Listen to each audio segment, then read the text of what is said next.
Hello दोस्तों, मैं अमित कुमार सिंह आपका अमित सिविल सर्विसेज एकेडमी में एक बार फिर से स्वागत करता हूं। दोस्तों, मेरे चैनल पर डेली बिहार करंट अफेयर्स और राष्ट्रीय और अंतर्राष्ट्रीय घटनाओं का पूरा निचोड़ डिटेल्ड एक्सप्लेनेशन के साथ मैं लेकर आता हूं दोस्तों। और चैनल में थोड़ा देखिए बदलाव किया गया है। पहले पेन और पेपर से लिखकर मैं लाता था, अब दोस्तों कंप्यूटर बेस्ड आपको मिलेगा। ठीक है, बहुत सारी सुविधाएं आपको अब चैनल पर मिलेगी। दोस्तों, आपको चैनल पर टेस्ट सीरीज भी शुरू होगा कुछ दिनों में, मैं इसकी जानकारी आपको दूंगा। ठीक है, और जिनको भी पीडीएफ लेना है आप कांटेक्ट कर सकते हैं मेरे व्हाट्सअप नंबर पर, आपको उपलब्ध कराया जाएगा। ठीक है, ठीक है ना।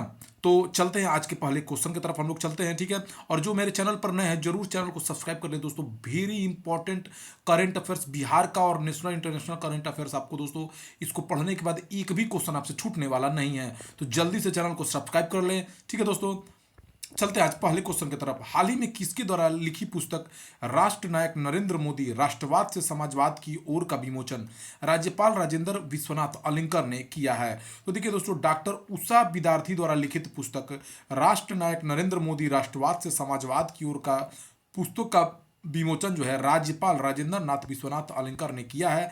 डॉक्टर उषा विद्यार्थी ने इसको लिखा है। डॉक्टर उषा विद्यार्थी द्वारा लिखित पुस्तक का विमोचन बिहार के राज्यपाल ने विधान परिषद के उप सभागार में किया था। इस अवसर पर भाजपा प्रदेश अध्यक्ष सह विधान परिषद के नेता प्रतिपक्ष सम्राट चौधरी भी मौजूद रहे। डॉक्टर उषा विद्यार्थी ने इसके पहले डॉक्टर राम मनोहर लोहिया पर भी पुस्तक लिखा था। बिहार विधानसभा के वर्तमान अध्यक्ष देवेश चंद्र ठाकुर हैं और बिहार विधान परिषद में कुल सीट 75 है। ठीक है, बिहार का कौन सा राजनीतिक दल 13 अप्रैल अंबेडकर जयंती के अवसर पर बिहार के सभी पंचायतों में दीप जलाएगा? तो जनता दल यूनाइटेड जो बिहार का सत्तारूढ़ दल है, महागठबंधन में जेडीयू और आरजेडी शामिल है, बहुत सारे दलों का संगम है ये। तो इसमें जेडीयू जो है 13 अप्रैल अंबेडकर जयंती के अवसर पर बिहार के सभी पंचायतों में दीप जलाएगा। बिहार की सत्तारूढ़ दल जदयू पंचायत स्तर पर भीम संवाद कार्यक्रम भी आयोजित कर रही है। इसके साथ साथ वह 13 अप्रैल अंबेडकर जयंती के अवसर पर बिहार के सभी पंचायतों में दीप जलाने की कार्यक्रम आयोजन करेगा। जेडीयू जनता दल यूनाइटेड की स्थापना 30 अक्टूबर 2003 को हुई थी। जेडीयू के राष्ट्रीय अध्यक्ष राजीव रंजन उर्फ ललन सिंह हैं। जेडीयू का प्रदेश अध्यक्ष उमेश कुशवाहा है। जेडीयू की लोकसभा में सीट 16 है, राज्यसभा में इसकी 5 सीटें हैं। बिहार राज्य विधानसभा में कुल सीट 45 है जेडीयू का। जेडीयू को बिहार एवं अरुणाचल प्रदेश में राज्य स्तरीय राजनीतिक पार्टी का दर्जा प्राप्त है। ठीक है, तो बिहार सरकार ने जिलों में, तीसरा क्वेश्चन लेते हैं दोस्तों, बिहार सरकार ने जिलों में आवागमन को सुगम बनाने के 290 करोड़ की लागत से कितने जिलों में 14 पुल पुलिया निर्माण की अनुमति दी है? तो देखिए, बिहार सरकार ने 290 करोड़ की लागत से 12 जिलों में 14 पुल पुलिया के निर्माण की अनुमति दी है। बिहार सरकार ने जिलों में आवागमन को सुगम बनाने के लिए 290 करोड़ की लागत से 12 जिलों में 14 पुल पुलिया के निर्माण को अनुमति दी है। मार्च 2025 तक निर्माण कार्य पूरा होने का लक्ष्य रखा गया है। बिहार के पथ निर्माण मंत्री तेजस्वी यादव हैं। तेजस्वी यादव जो है उप मुख्यमंत्री भी हैं, स्वास्थ्य मंत्री भी हैं, पथ निर्माण मंत्री भी हैं, नगर विकास एवं आवास मंत्रालय भी इनके पास है और ग्रामीण कार्य मंत्री भी हैं ये।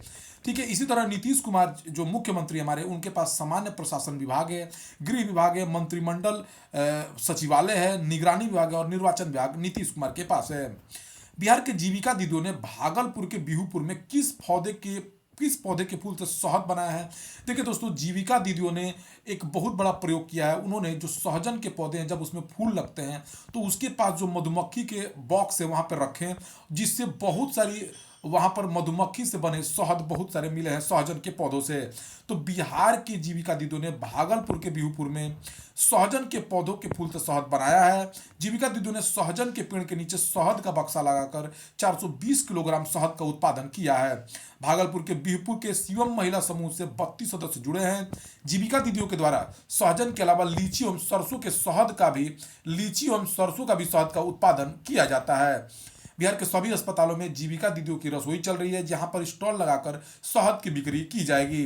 अस्पतालों के मरीजों तथा कर्मियों के ड्रेस बनाने की जिम्मेवारी भी जीविका दीदियों को दी गई है। जीविका दीदियों को स्कूल ड्रेस बनाने की भी जिम्मेदारी दी गई है। ठीक है, नेक्स्ट क्वेश्चन चलते हैं। बिहार के किन संस्थानों में रोबोटिक की पढ़ाई शुरू की जाएगी? देखिए, बिहार की जितने भी औद्योगिक प्रशिक्षण संस्थान है आईटीआई, ठीक है, इंडस्ट्रियल ट्रेनिंग इंस्टीट्यूट, उसमें रोबोटिक की पढ़ाई शुरू की जाएगी। देखिए दोस्तों, बिहार के दर्जन भर सरकारी आईटीआई कॉलेजों में इसी महीने से रोबोटिक जैसे आधुनिक कोर्स की पढ़ाई और प्रशिक्षण दिए जाएंगे। बिहार के 60 आईटीआई कॉलेजों का चयन सेंटर ऑफ एक्सलेंस बनाने के लिए किया गया है, और इसको सेंटर ऑफ एक्सलेंस बनाने के लिए टाटा टेक्नोलॉजीज का सहयोग लिया जा रहा है। बिहार के श्रम संसाधन मंत्री सुरेंद्र राम हैं। हाल ही में भू समाधान पोर्टल के अनुसार बिहार के किस जिले में जमीन विवाद के सर्वाधिक मामले हैं? क्योंकि दोस्तों पूर्णिया जिला जो है, जो जो नेपाल से सटे जिले हैं उनमें ज्यादा सीमा विवाद है। तो पूर्णिया नंबर 1 पे है सीमा विवाद में, पूर्वी चंपारण दूसरे स्थान पर है, गया तीसरे स्थान पर और नालंदा चौथे स्थान पर है। बिहार के सीमावर्ती जिलों में भूमि विवाद के मामले हैं सबसे अधिक पूर्णिया में है। 372 भूमि विवाद के मामले पूर्णिया में है। पूरे देश भर में सबसे ज्यादा जमीन विवाद के मामले बिहार में हैं। कुल 8,848 दर्ज मामलों में से 3,336 मामले बिहार के हैं। ठीक है, बिहार के भू राजस्व मंत्री आलोक कुमार मेहता हैं। पटना के जयप्रकाश नारायण हवाई अड्डा से कहां के लिए सीधी विमान सेवा पहली बार शुरू की गई है? तो गोवा और दुर्गापुर के लिए सीधी विमान सेवा पहली बार जयप्रकाश नारायण हवाई अड्डे से शुरू की गई है। 5 अप्रैल 2023 को बाबू जगजीवन राम की जयंती पर बिहार विधानसभा अध्यक्ष अवध बिहारी चौधरी ने उनको श्रद्धांजलि दी है। बाबू जगजीवन राम का जन्म बिहार के किस जिले में हुआ था? तो देखिए दोस्तों, अभी तो वो भोजपुर जिले में, लेकिन पहले भोजपुर, आरा और बक्सर ये तीनों एक ही में था। सासाराम डिस्ट्रिक्ट भी दोस्तों, जो आपको रोहतास डिस्ट्रिक्ट है, ये सब मिलकर शाहाबाद जिला कहलाता था। लेकिन अब अगर पूछा जाए कि कहाँ हुआ था, तो भोजपुर जिले में हुआ था। 5 अप्रैल 2023 को इनकी जयंती मनाई गई। इनका जन्म 5 अप्रैल 1908 को भोजपुर जिले के चंदवा गांव स्वतंत्रता सेनानी हुआ था। ये एक स्वतंत्रता सेनानी तथा दलित वर्ग के प्रमुख नेता थे।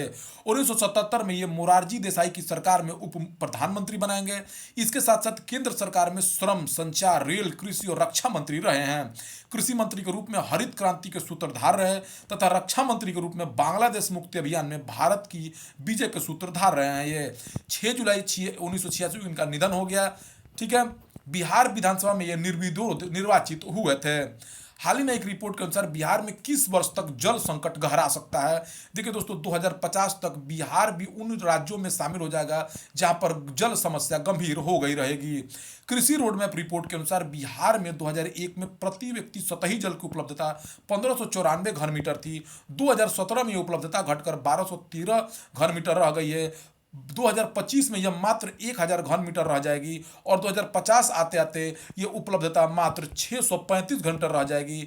बिहार में भारी बारिश को सहेजने के लिए समुचित वेटलैंड का भी अभाव है। बिहार के भूजल में लगातार घटोत्तरी हो रही है।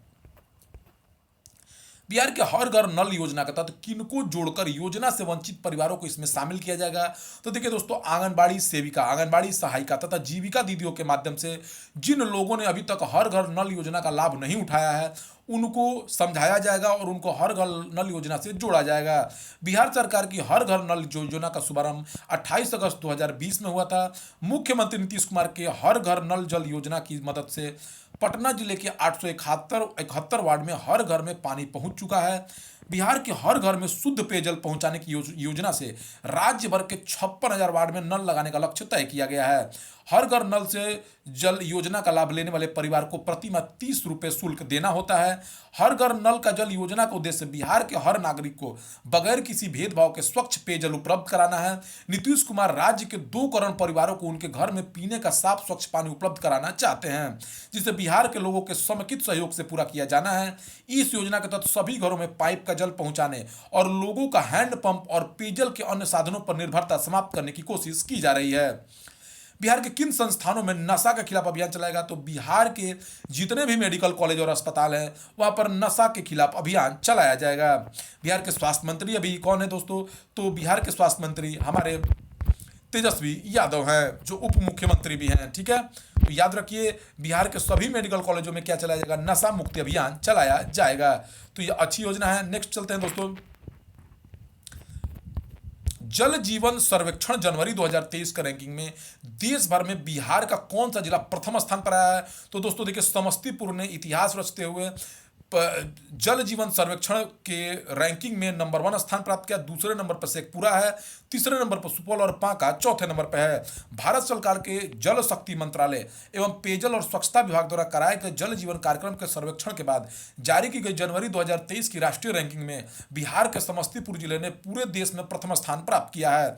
इस कार्य की सफलता के लिए जल शक्ति मंत्रालय ने समस्तीपुर के जिलाधिकारी योगेंद्र सिंह को एक पत्र भेजकर उन्हें बधाई दी है। माननीय मुख्यमंत्री बिहार सरकार के श्री नीतीश कुमार द्वारा 2 अक्टूबर 2019 को जल जीवन हरियाली अभियान की शुरुआत की गई, जिसका उद्देश्य जलवायु परिवर्तन के दुष्प्रभावों को कम करना तथा पर्यावरण संरक्षण है। इस अभियान के अंतर्गत राज्य भर में 11 विभिन्न अवयवों का क्रियान्वयन किया जा रहा है, जिसमें सार्वजनिक जल संरचनाओं को अतिक्रमण मुक्त कराना, उनका जीर्णोद्धार कराना, छत व वर्षा जल संचयन, सघन वृक्षारोपण, जैविक कृषि तथा सौर ऊर्जा को प्रोत्साहित दिए जाने जैसे कार्य सम्मिलित हैं। बिहार सरकार की महत्वाकांक्षी परियोजना जल जीवन हरियाली अभियान को दिनांक 25/3/2023 को नई दिल्ली में आयोजित 20वें CSISIG ई गवर्नेंस पुरस्कार समारोह में परियोजना श्रेणी के अंतर्गत अवार्ड ऑफ एक्सलेंस से भी सम्मानित किया गया है। तो बहुत इंपॉर्टेंट है दोस्तों, याद रखिए, जल जीवन हरियाली मिशन को सम्मानित भी किया गया है अवार्ड ऑफ एक्सीलेंस से। Indira Gandhi institute of medical science के किस डॉक्टर को अमेरिकन कॉलेज ऑफ सर्जन की फेलोशिप प्रदान की गई है? तो डॉक्टर शशि सिंह पवार को, जो Indira Gandhi institute of medicine Patna के हैं, उनको अमेरिकन कॉलेज ऑफ सर्जन की फेलोशिप प्रदान की गई है डॉक्टर शशि सिंह पवार को। नासा ने अपने चंद्र मिशन आर्टेमिस 2 के लिए कितने अंतरिक्ष यात्रियों के नाम की घोषणा की है? तो देखिए 4 अंतरिक्ष यात्रियों के नाम की घोषणा की है, जिसमें एक अश्वेत और एक महिला भी हैं। आर्टेमिस 2 मिशन के लिए नासा ने 4 एस्ट्रोनॉट का चयन किया है। ये एस्ट्रोनॉट्स अगले साल के शुरुआत में चंद्रमा के चारों तरफ चक्कर लगाकर वापस धरती पर आएंगे। अपोलो मिशन के 50 साल से ज्यादा समय के बाद कोई इंसान चंद्रमा तक पर जाएगा।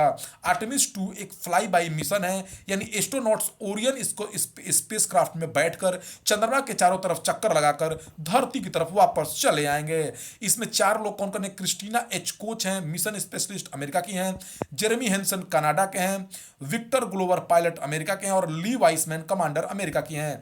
इस मिशन की सफलता के बाद आर्टेमिस 3 मिशन 2025 में भेजा जाएगा। नासा का full form national aeronautics and space administration है।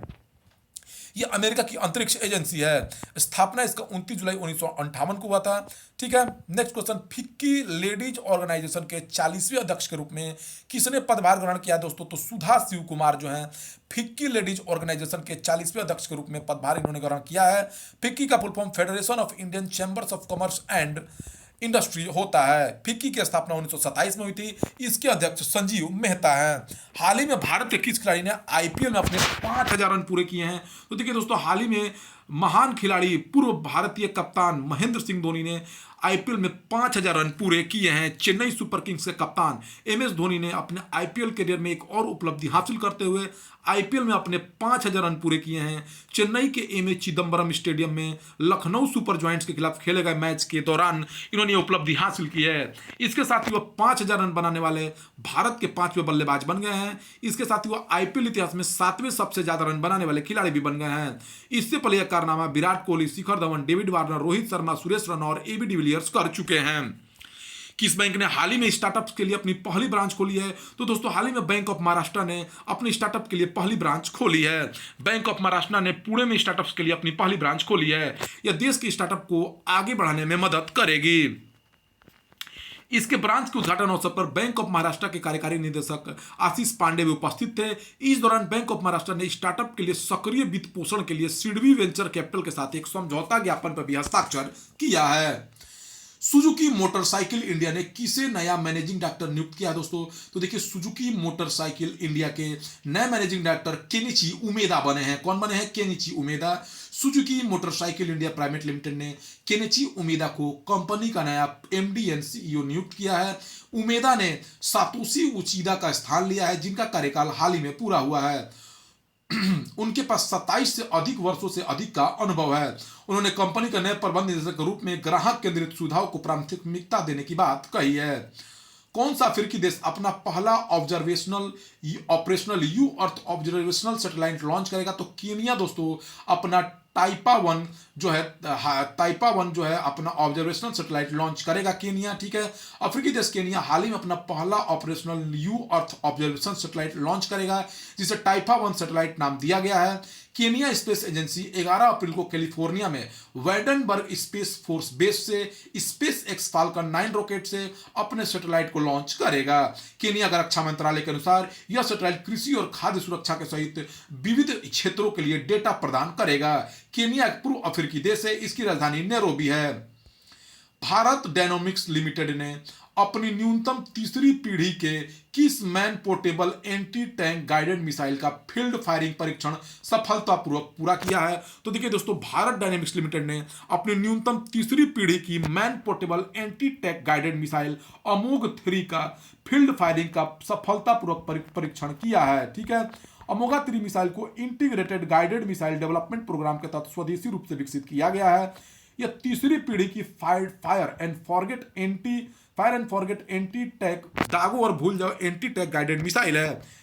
भारत डायनामिक्स लिमिटेड के रिसर्च एंड डेवलपमेंट डिवीजन द्वारा विकसित मिसाइल में 200 से 2500 मीटर रेंज के साथ एक डुअल मोड 2R सीकर भी है। मिसाइल को lock on before launch mode में दागा जा सकता है और इसका anti armour tandem warhead explosive reactive armour से 650 मिलीमीटर से अधिक में प्रवेश कर सकता है। हाल ही में कहां पर तितली की नई उपप्रजाति केल्टोरिस ब्रोमस सदाशिव खोजी गई है? तो दोस्तों, केरल में है एक तितली की उपप्रजाति केल्टोरिस ब्रोमस सदाशिव खोजी गई है। हाल ही में शोधकर्ताओं के एक समूह ने केरल में अक्कुलम और वेमनाड झीलों के किनारे एक तितली की उपप्रजाति की खोज की गई है। खोजी गई तितली की उस उपप्रजाति का नाम केल्टोरिस ब्रोमस सदाशिव है। वेमनाड झील केरल की सबसे बड़ी झील और भारत की सबसे लंबी झील है। ठीक है, केरल की सबसे बड़ी झील वेवनाड है और भारत की सबसे लंबी झील है। केरल के सीएम पिनराई विजयन है। केरल के राज्यपाल आरिफ मोहम्मद खान है। केरल की राजधानी तिरुवनंतपुरम है। भारत और नीदरलैंड के बीच संयुक्त कार्य समूह की पहली मंत्री स्तरीय बैठक 3 अप्रैल को कहां आयोजित की गई? तो देखिए, भारत और नीदरलैंड के बीच संयुक्त कार्य समूह की पहली मंत्री स्तरीय बैठक 3 अप्रैल को नई दिल्ली में आयोजित की गई। यह बैठक केंद्रीय जल शक्ति मंत्री गजेंद्र सिंह शेखावत और बुनियादी ढांचा और जल प्रबंधन मंत्री नीदरलैंड सरकार मार्क हार्बर्स की उपस्थिति में आयोजित हुआ।